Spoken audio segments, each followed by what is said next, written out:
સમાચાર સવારમાં આપનું સ્વાગત છે। આજના તાજા અને મહત્વપૂર્ણ સમાચારો પર એક નજર કરીએ તે પહેલા ચેનલને સબસ્ક્રાઇબ કરી લો। દિવાળીના તહેવારમાં વરસાદ ભીંજવશે। શિયાળાની શરૂઆતમાં જ ગુજરાતમાં કમોસમી વરસાદની સંભાવના છે, જે દિવાળીના તહેવારોને અસર કરી શકે છે। હવામાન વિભાગના જણાવ્યા મુજબ 16 થી 19 ઓક્ટોબર દરમિયાન દક્ષિણ ગુજરાત અને સૌરાષ્ટ્રના કેટલાક જિલ્લાઓમાં વરસાદ પડશે। ખાસ કરીને તાપી, ડાંગ, સુરત, વલસાડ, નવસારી, અમરેલી, ભાવનગર, ગીર સોમનાથ અને દીવમાં માવઠાની આગાહી છે। ગુજરાત મંત્રીમંડળ વિસ્તરણના મોટા સમાચાર। ગુજરાત મંત્રીમંડળ વિસ્તરણના મોટા સમાચાર સામે આવ્યા છે। સૂત્રો અનુસાર 15 કે 16 ઓક્ટોબરે મુખ્યમંત્રી ભૂપેન્દ્ર પટેલના મંત્રીમંડળમાં વિસ્તરણ થશે। ભાજપ હાઈકમાન્ડની મંજૂરી પછી 8 થી 10 નવા ચહેરાઓને સ્થાન મળી શકે છે, જેમાં પાટીદાર, ઓબીસી અને એસટી સમુદાયના નેતાઓનો સમાવેશ થઈ શકે। આ વિસ્તરણ બિહાર ચૂંટણી પહેલા રાજકીય સંતુલન માટે મહત્વનું છે। અમરેલી રાજ્યનું સૌથી ઠંડુ સ્થળ નોંધાયું। ગુજરાતમાં ઠંડીનો પ્રભાવ વધ્યો છે અને અમરેલી રાજ્યમાં સૌથી ઠંડુ સ્થળ બન્યું છે, જ્યાં લઘુત્તમ તાપમાન 17 ડિગ્રી સેલ્સિયસ પર પહોંચી ગયું। મહુવામાં 18, કેશોદમાં 18.8, કંડલામાં 20 અને વડોદરામાં 20 ડિગ્રી નોંધાઈ છે। મુખ્ય શહેરોમાં અમદાવાદ અને ગાંધીનગરમાં 21 ડિગ્રી તાપમાન નોંધાયું છે। આ આંકડાઓ રાજ્યભરના ઠંડીના પ્રવાહને દર્શાવે છે। આપના માણસોએ સૌથી પહેલા પોલીસ પર પથ્થરમારો કર્યો। બોટાદ જિલ્લાના હળદડ ગામે 12 ઓક્ટોબરે ખેડૂતો અને પોલીસ વચ્ચે થયેલા ઘર્ષણમાં 100 થી વધુ લોકોની અટકાયત થઈ હતી, પરંતુ તપાસ પછી તમામ નિર્દોષોને મુક્ત કરાયા, જેથી ગ્રામજનોને રાહત મળી છે। સરપંચ સેજલબેનના પતિ સોમાભાઈ જમોડે જણાવ્યું કે આ આખું ષડયંત્ર આમ આદમી પાર્ટીનું હતું। રાજુ કરપડાના ઉશ્કેરાટભર્યા ભાષણથી જ હિંસા ભડકી હતી। રાજસ્થાનમાં એસી બસમાં આગ લાગ, 20 મુસાફર જીવતા સળગ્યા। રાજસ્થાનના જેસલમેરમાં મંગળવારે બપોરે 3:30 વાગ્યે એક ચાલતી એસી સ્લીપર બસમાં આગ લાગી હતી। આ ઘટનામાં 20 મુસાફરોના મોત થયા હતા। લોકો બચવા માટે ચાલતી બસમાંથી કૂદી પડ્યા। આ અકસ્માતમાં 2 બાળકો અને 4 મહિલાઓ સહિત 15 લોકો દાઝી ગયા। 3 એમ્બ્યુલન્સ ઘાયલ મુસાફરોને જેસલમેરની જવાહર હોસ્પિટલમાં લઈ ગઈ, જ્યાંથી તેમને જોધપુર રિફર કરવામાં આવ્યા હતા।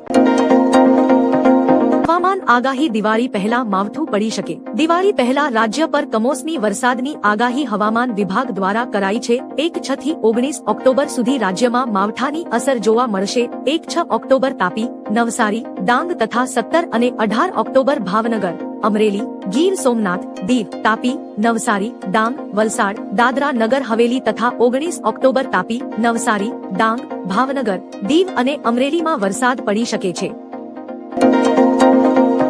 વરસાદ બાદ હવે અંબાલાલ પટેલની ઠંડીની આગાહી। અંબાલાલ પટેલે આગાહી કરી છે કે હાલ ગુજરાતમાં ઠંડીનું જોર ઓછું છે, પરંતુ નવેમ્બર અંતથી ઠંડી ધીમે ધીમે વધશે। 2-3 નવેમ્બરથી ઉત્તર ભારતમાં હિમવર્ષા શરૂ થતા ગુજરાતમાં ઠંડકનો માહોલ જોવા મળશે। 6 થી 9 ડિસેમ્બર વચ્ચે મજબૂત વેસ્ટર્ન ડિસ્ટર્બન્સના કારણે ભારે હિમવર્ષા થઈ શકે છે। 16 થી 19 ડિસેમ્બરે માવઠાની શક્યતા રહેશે, જ્યારે 29 ડિસેમ્બરથી ઠંડીનો ચમકારો વધશે અને જાન્યુઆરીમાં કડકડતી ઠંડી પડશે।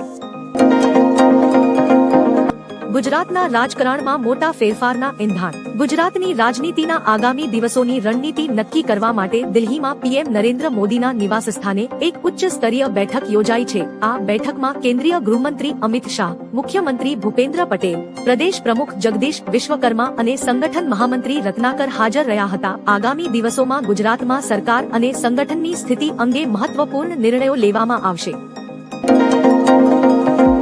દિવાળી પહેલા 41 લાખના ભેળસેળયુક્ત ખાદ્ય પદાર્થો જપ્ત અને નાશ। દિવાળીના તહેવાર પૂર્વે નાગરિકોને શુદ્ધ ખોરાક મળી રહે તે માટે ફૂડ એન્ડ ડ્રગ્સ વિભાગ દ્વારા રાજ્યવ્યાપી વિશેષ ઝુંબેશ હાથ ધરાઈ હતી। 3 થી 11 ઓક્ટોબર દરમિયાન રાજ્યભરમાં 13 દરોડા પાડવામાં આવ્યા હતા। આ દરોડામાં આશરે 41 લાખની કિંમતના ભેળસેળયુક્ત અને શંકાસ્પદ ખાદ્ય પદાર્થોનો જથ્થો જપ્ત કરીને નાશ કરવામાં આવ્યો। સરકારે જણાવ્યું કે ભેળસેળ કરતા તત્વો સામે કડક કાર્યવાહી ચાલુ રહેશે। દિવાળીને લઈ ગુજરાત સરકારનો સૌથી મોટો નિર્ણય। દિવાળીને ધ્યાનમાં રાખી ગુજરાત સરકારે નવો નિર્ણય જાહેર કર્યો છે। રાજ્યમાં વિદેશી અને ચાઇનીઝ ફટાકડાઓ પ્રતિબંધિત છે। સુપ્રીમ કોર્ટના આદેશ મુજબ ફટાકડા ફોડવાનો સમય રાત્રે 8 થી 10 સુધી મર્યાદિત રાખવામાં આવ્યો છે। ભારે ઘોંઘાટવાળા ફટાકડા અને બેરિયમ વાપરતા ફટાકડાઓ પર પ્રતિબંધ રહેશે। માત્ર ગ્રીન ફટાકડાનું ઉત્પાદન અને વેચાણ જ મંજૂર છે। ઈ-કોમર્સ પ્લેટફોર્મ પર ફટાકડાનું વેચાણ પણ બંધ રહેશે।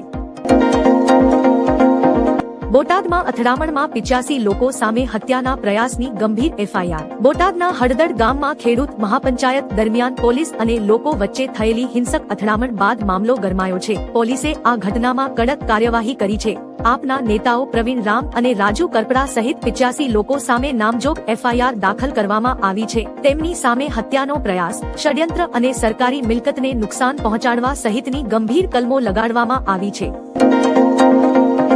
શિયાળાનું ધીમે ધીમે આગમન. રાજ્યમાં શિયાળાનું ધીમે ધીમે આગમન થયું છે. મહત્તમ તાપમાન 34-35 ડિગ્રી જ્યારે લઘુત્તમ તાપમાન 20 ડિગ્રીથી નીચે રહેશે. ચોમાસાએ ગુજરાત, રાજસ્થાન, મહારાષ્ટ્ર અને મધ્યપ્રદેશમાંથી વિદાય લીધી છે. હવામાન વિભાગે ચોમાસાની સત્તાવાર વિદાય જાહેર કરી છે. આગામી 7 દિવસ ગુજરાતમાં વાદળછાયું વાતાવરણ રહેશે પરંતુ વરસાદની આગાહી નથી. અમદાવાદમાં મહત્તમ તાપમાન 34 ડિગ્રી અને લઘુત્તમ 23 ડિગ્રી રહેવાની સંભાવના છે. બોટાદમાં કડદા વિવાદ હિંસક બન્યો. બોટાદ APMCમાં કપાસની ખરીદીમાં ગેરકાયદેસર કડદા વિવાદે હિંસક સ્વરૂપ ધારણ કર્યું. ખેડૂત નેતા રાજુ કરપડા દ્વારા આયોજિત ગેરકાયદેસર મહાપંચાયતને રોકવા પોલીસ હળદડ ગામે પહોંચી ત્યારે ટોળાએ પથ્થરમારો કર્યો અને પોલીસની કાર ઉથલાવી દીધી. પરિસ્થિતિને નિયંત્રણમાં લેવા પોલીસે ટીયર ગેસના સેલ છોડ્યા હતા. હવે રાજુ કરપડા કહ્યું કે અમુક લોકો મોઢે રૂમાલ બાંધી સિવિલ ડ્રેસમાં આવ્યા હતા અને તેમને પથ્થરમારો કર્યા હતો. ગુજરાતમાંથી ચોમાસાની વિદાય, 7 દિવસ વાતાવરણ સ્થિર. હવામાન વિભાગની આગાહી મુજબ રાજ્યમાંથી ચોમાસાએ સત્તાવાર રીતે વિદાય લીધી છે અને હવે શિયાળાનું આગમન થયું છે. આગામી 7 દિવસ ગુજરાતના વાતાવરણમાં કોઈ મોટો ફેરફાર જોવા નહીં મળે. રાજ્યમાં ધીમે ધીમે ગુલાબી ઠંડીનો માહોલ જામશે અને વહેલી સવારે તેની અસર અનુભવાશે. અમદાવાદમાં મહત્તમ તાપમાન 34 ડિગ્રી છે જ્યારે અમરેલીમાં સૌથી ઓછું 19 ડિગ્રી લઘુત્તમ તાપમાન નોંધાયું છે. પ્રધાનમંત્રીએ ધન ધાન્ય કઠોળ મિશન યોજનાઓ લોન્ચ કરી. PM મોદીએ દિલ્હીથી પ્રધાનમંત્રી ધન ધાન્ય યોજના અને આત્મનિર્ભર કઠોળ મિશનનો શુભારંભ કર્યો હતો. રાજ્ય કક્ષાનો કાર્યક્રમ હાલોલ, પંચમહાલ ખાતે ગુજરાત પ્રાકૃતિક કૃષિ વિજ્ઞાન યુનિવર્સિટીમાં યોજાયો. કૃષિ મંત્રી રાઘવજી પટેલની અધ્યક્ષતામાં કેન્દ્રની 36 યોજનાઓનો સમન્વય થયો. ગુજરાતના 4 જિલ્લાનો સમાવેશ થયો છે. રાઘવજી પટેલે પ્રાકૃતિક ખેતીનું મહત્વ દર્શાવી પર્યાવરણને નુકસાન વિશે ચર્ચા કરી હતી. બોટાદથી ક્રાંતિની મશાલ સળગી છે. બોટાદ ખાતે યોજાયેલ ખેડૂત મહાપંચાયતમાં રાજુ કરપડા પહોંચ્યા હતા. તેમણે ભાજપ સરકાર અને ગુજરાત પોલીસને આડેહાથ લીધી હતી. કહ્યું કે અમે જગતના તાત છીએ, અમે સંયમ રાખીને બેઠા છીએ, અમે શાંતિ રાખીને બેઠા છીએ. કોઈ એમ સમજતું હોય કે પોલીસ દંડા મારે મહાપંચાયત થવા નહીં દઈએ એવું ભ્રષ્ટ ભાજપ સમજતી હતી. પણ લોકોએ આજે દેખાડી દીધું કે અડધી મિનિટમાં 2000 લોકો એકઠા થયા. બોટાદથી ક્રાંતિની મશાલ સળગી છે. ગુજરાતમાંથી ચોમાસાની વિદાય, 7 દિવસ વાતાવરણ સ્થિર. હવામાન વિભાગની આગાહી મુજબ રાજ્યમાંથી ચોમાસાએ સત્તાવાર રીતે વિદાય લીધી છે અને હવે શિયાળાનું આગમન થયું છે. આગામી 7 દિવસ ગુજરાતના વાતાવરણમાં કોઈ મોટો ફેરફાર જોવા નહીં મળે. રાજ્યમાં ધીમે ધીમે ગુલાબી ઠંડીનો માહોલ જામશે અને વહેલી સવારે તેની અસર અનુભવાશે. અમદાવાદમાં મહત્તમ તાપમાન 34 ડિગ્રી છે જ્યારે અમરેલીમાં સૌથી ઓછું 19 ડિગ્રી લઘુત્તમ તાપમાન નોંધાયું છે. ખેડૂતોને 42,000 કરોડની દિવાળી ભેટ. PM મોદીએ ભારતીય કૃષિ સંશોધન સંસ્થાન ખાતેથી આશરે 42,000 કરોડની યોજનાઓનો શુભારંભ કર્યો છે. જેમાં 24,000 કરોડની PM ધન ધાન્ય કૃષિ યોજના અને 11,440 કરોડના પલ્સના ઉત્પાદકતા મિશનનો સમાવેશ થાય છે. ધન ધાન્ય યોજનાનો હેતુ 100 આકાંક્ષી જિલ્લાઓમાં ખેડૂતોની આવક વધારવાનો, કૃષિ ઉત્પાદકતા સુધારવાનો અને લોન સુવિધાને સરળ બનાવવાનો છે. તેમણે 5,450 કરોડની અન્ય કૃષિ યોજનાઓનું પણ ઉદ્ઘાટન